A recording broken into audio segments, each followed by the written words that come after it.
Frank Zappa said many wise things. One of the wisest he said was, all music journalists love Elvis Costello because they all look like Elvis Costello. So it's pretty obvious I'm the music journalist, and this man who looks like he's about 30, but he's 123, is Steve Kilbey. Yes, yeah. Steve Kilbey is, obviously, a lot of you would know him from the church, but he's so many other things as well. He has released many solo albums. He's collaborated with many people, including the late, great Grant McLennan from the Go-Betweens. He is a painter. He is a poet. He is a furious blogger. He blogs so much he doesn't use full stops or capital letters. He hasn't got time for the shift key. And if anyone saw the church being inducted into the Hall of Fame, the ARIA Hall of Fame, you would know he is a killer speech maker as well. One of the best speeches in ARIA history. Oh, shucks. And yet, that wasn't him singing before. You can't have everything, Steve. Now, it's funny that Steve's here at Happiness today because Steve was asked in 1992, I don't know if he remembers this because it was 22 years ago and a lot of water has passed onto the bridge and a lot of things have been taken since then. But in the interview you were asked, Steve Kilbey, would you call yourself a happy person? And I don't know if you remember what you said, but it doesn't matter because I'm going to tell you what you said. What did I say? You said, no, not really. Oh, how original. You're an angry younger man. I get pretty depressed. I don't think that whether I'm happy or sad has much bearing on the music I'm making. I specialise in making this saddish kind of music. There's enough happy, mindless drivel going on. He was very quotable, wasn't he? Musically speaking, I'm quite happy being sad. So, Steve, I'd like to ask you today, at Happiness and Its Causes, 22 years later, do you feel the same way as you did when you said that, or have things changed? Okay, there's a paradox here that we have to discuss, and that is, why does sad music make you happy? Because when you hear a really sad song, you know, and the guy loses the girl and everyone, and you're going, I'm happy, and yet for me, when I hear a happy song, I feel sad.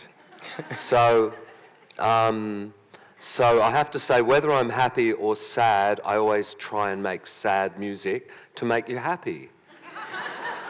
Today, I'm much happier. Strangely enough, I'm much happier. Isn't this funny? I'm 60 and I don't have all that, the good looks and the wealth and all that anymore, but I'm happier now than I was then when I was like 35 and I had all the stuff and I wasn't very happy though. So what changed, do you think, over that time? I became a heroin addict. Woo! And so there you go, kids. Just do it. But seriously. Yeah, no, there's 3 stages in my life. Miserable, narcissistic twit, miserable heroin addict, and then that all ended about 12 years ago, and here I am sort of like a mad uncle. And now, I was giving Angus and Julia Stone an award, and someone said it was like a mad uncle crashing a 21st birthday party. You must have felt so proud. I'd rather be a mad uncle than a miserable junkie or a narcissistic twit. So, did your period of heroin addiction, was that... Were you at a time when you started doing that where creatively you felt you weren't achieving anything? Were you washed up? Is your creativity tied into your happiness and how you feel? Oh yeah, it's all mixed up. It's all mixed up. I was always trying new drugs because whatever drug it was, I wanted to get that into music. And then I tried every drug there was, and I was thinking, oh, they've been lying about these drugs. They're not as bad as they. And then heroin came along. And I thought it was just had a bad rap like everything else, and wouldn't be a problem for me, you know. That's just losers. The people, you know, they're just losers. And so I got on heroin, and for a while I was in a honeymoon period with it when I did produce some really good music. I think it was Paul Kelly said a lot of people, they feel frightened to say, but when you first get into heroin, there's this incredible serenity and happiness and a kind of like you found this thing you're looking for. And people are afraid to say that because it ends up so nasty down the track, what actually happens. But in that first 2 or 3 months, I was very creative and very happy. And then, you know, the creativity went out of it and the misery came right up.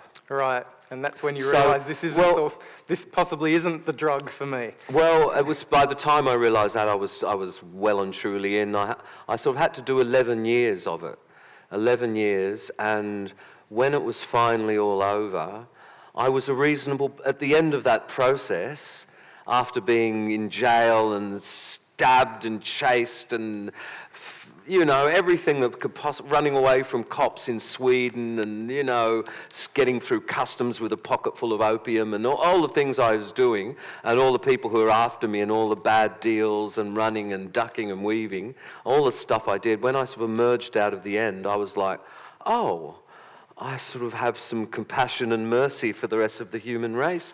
I'm not just a guy who just won and won and won and won.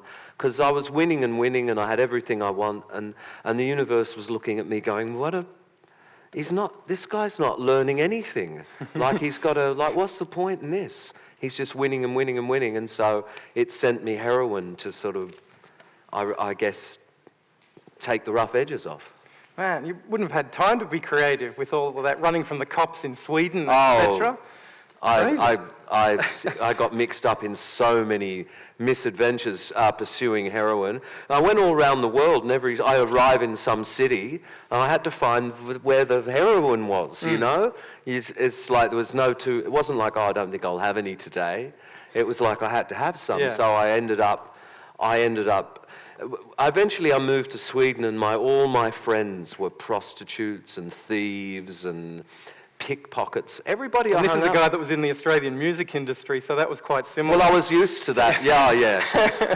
I like though the real prostitutes and thieves were much better than the guys in the Aussie music. They don't lie to you as much as the people in the Australian music industry. They don't fuck you over so badly. So, Steve. See, I bet these kind of thing hasn't come up today, have they, so far? So, Steve, coming out of that then, what did you find about, A, your creativity after coming through that whole phase, and B, about where your life was when you came out of the whole thing? Which I suppose the two are tied together because your life in many aspects is your creativity. My creativity sort of remains unblemished. The heroin, even in my worst heroin days, if someone could find me some stuff, I could write some songs. I still kept on working. I still kept on playing. It's just much easier. Life was just much easier without the gear. Mm-hmm. Much easier, and I was so happy that the monkey was off my back, and I could the obsession lifted by the grace of God. Yeah. Yeah. People say, "How did you get off?" And I just have to say, some mysterious grace decided that I had done my time, and it all ended. And of course, also amid all those things I told you about that Steve does creatively, somehow he's found time and space to produce 5 girls. He's got 5 girls in his family. Two sets of them are twins as well. I'm not a monozygotic kind of guy. Ranging from 23 to 9. So your life is fairly full. It's full of daughters, if I want it to be, yeah. And I've got 2 daughters myself, and I'm thinking, 5? That's 2.5 times that. What does that sort of energy do to a man, having all that female energy around him? Well, I've only got a 5-seater car, and I've got 5 daughters and me. So one of them's on the roof. Well, the Swedish ones arrived, and they said, "No, Daddy, you've got to drive us all around." I was going, "No, it's double demerits. I'll lose my license." "No, Daddy, we've all got to get in the car and drive around." And then we all got in the car and drive around. Every time we see a police car, I've got 5 girls going, "No!" And the little one's going, "Can I put my head up?" "No, put your head back down." So there's sort of. It's a bit like the Partridge Family, really. Oh, like 5 daughters, and like you lose all control because I'm going to some of the little ones. "Don't you do that?" And the other one's going, "No, Daddy, she can do that if she wants to. You let us do that. Yeah, you don't listen to Daddy. You do what you." I guess you just write songs to get away from all that. But anyway, as I said, Steve's a poet as well, and he's actually going to read a poem for us right now. Look, okay, first of all, this is not a poem, and secondly, I did not select this, and there's a lady called Beth who's around here, so blame her if this has nothing to do with happiness and its causes. This is a poem about me and my narcissistic and nasty days, and I'm a bit confused. I sort of see myself as another person, anyway, and there's a lot of swearing in it too. So language warning. I'm sorry about the swearing. Blame Beth. Tonight, finally, I will be cool in my Zigger jacket. The phone rings, a bus blasts its horn, a plane begins its descent for landing. Kilbey stands in a queue. My passport is stamped. I walk through. Carlos from Curiari Records meets us. At the restaurant, I find nothing to eat. The others eat the fish. I sit bored and I argue with Kilbey. Kilbey sits there yawning. He wants to sleep more than anything in the world. Carlos is getting on great with the others, but Kilbey's ignoring him. So I'm ignoring him. Kilbey and I get up and go for a stroll. We're down at the edge of some sea or lake, and the sky is almost a creamy green blue. And then I remember the Zigger jacket, and I smile. Where is it now, though? Someone asks. Fuck! My Zigger jacket! Kilbey looks deeply troubled. Where is the Zigger jacket? He asks me out loud. For Christ's sake, out loud, I say. It's in the suitcase, isn't it? I didn't put it in there, did I? Kilbey wonders. You must have, man, because I didn't. We stand at the edge of the sea. There's no sand, only rocks, I say. Yeah, says Kilbey, hardly hearing me. Let's check the case, Kilbey says suddenly. It's back at the hotel. We've got to go there now then. Kilbey goes in and tries to disturb the others' lunch. They're drinking beer and eating prawns or something, and they're all having a good laugh with stupid Carlos, who thinks he's pretty funny. Kilbey says, we want to go back to the hotel. The others ignore him. Come on, I say.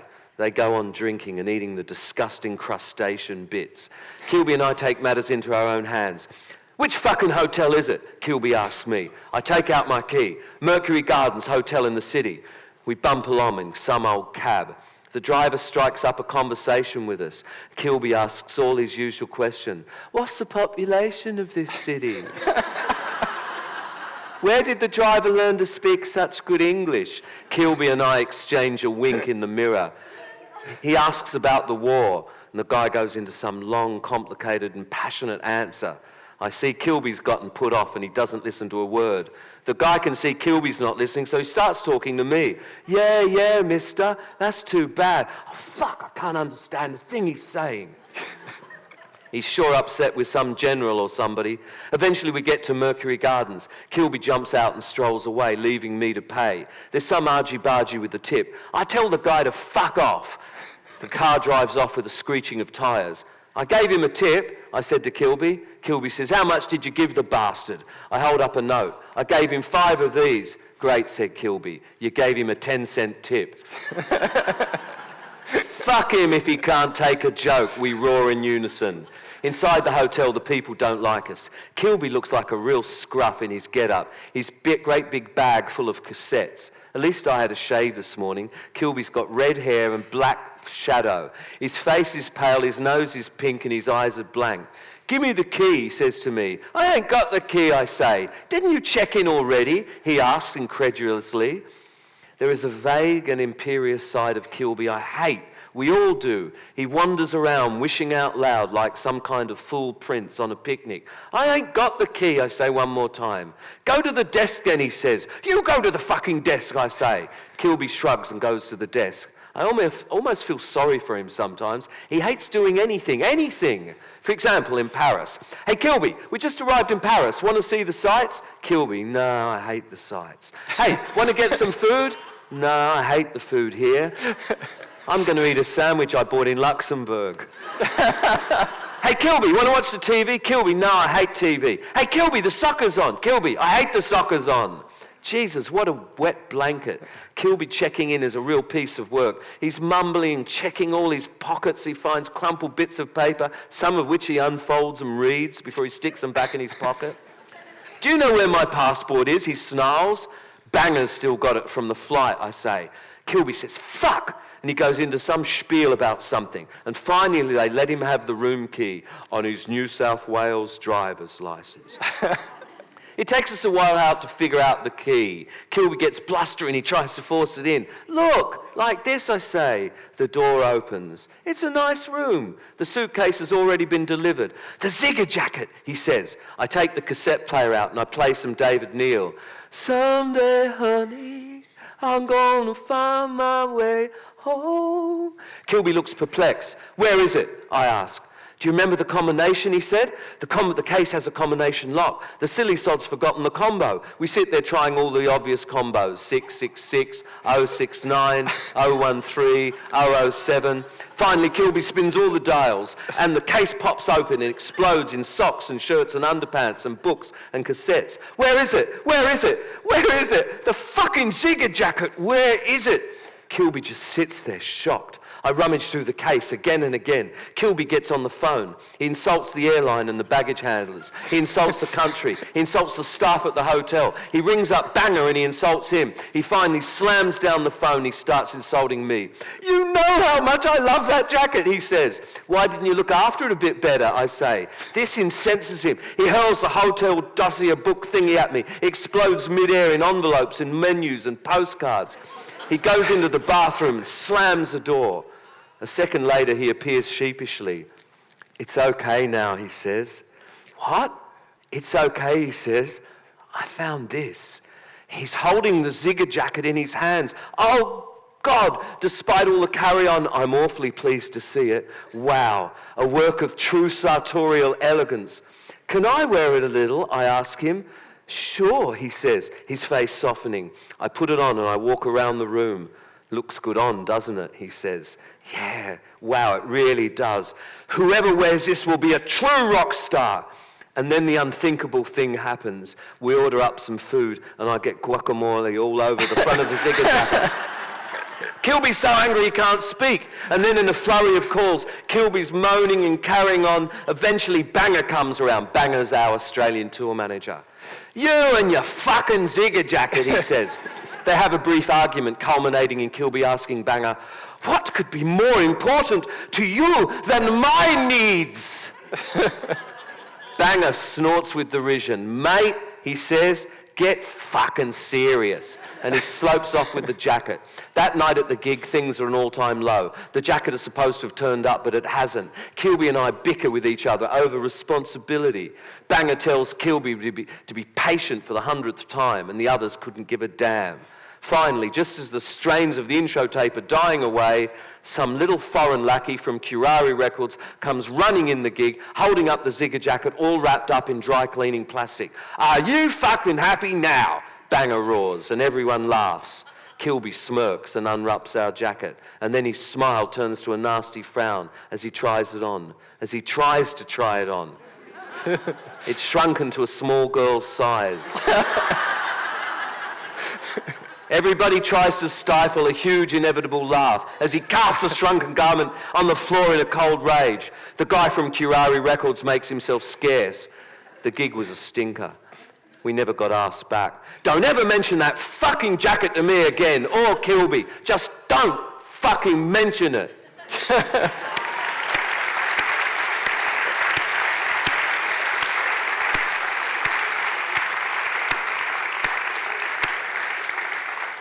The Zigger jacket has taken up the time that I was going to ask another bunch of questions, but wasn't it worth it? Look, it's not over yet though, because the great news is that there's a guitar here and Steve Kilbey's here. So I'm going to sing a song. You lucky people are going to be hearing the song that was voted by Weekend Australian magazine as the greatest song made in Australia between 1988 and 2008. That's 20 years, people. It's a song that is really part of Australia now. It's just become such a thing. It's also a song that Steve Kilbey has described as flat, lifeless and sterile. He says when he offered it to the band and said, how about this one? They said, oh, we don't really like it that much. And when he's asked about what it means, he said, it's not really about anything. And it is one of the most beloved songs that this country has ever produced. It's Under the Milky Way. And I'm going to get off the stage because Steve Kilbey's on it and I shouldn't be here. Thank you, Steve. Barry. All right. And now, I can see I can see myself in the monitor, and then I do my face I do when I look at myself in the mirror, and I go.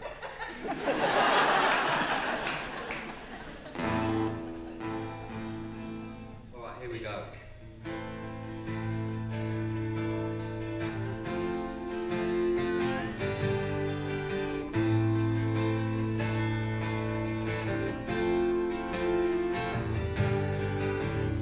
Sometimes when this place gets kind of empty,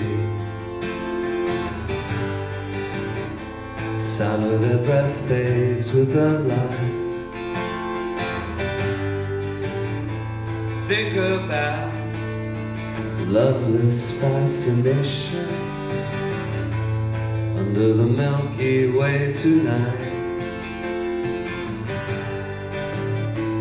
Lower the curtain down in Memphis.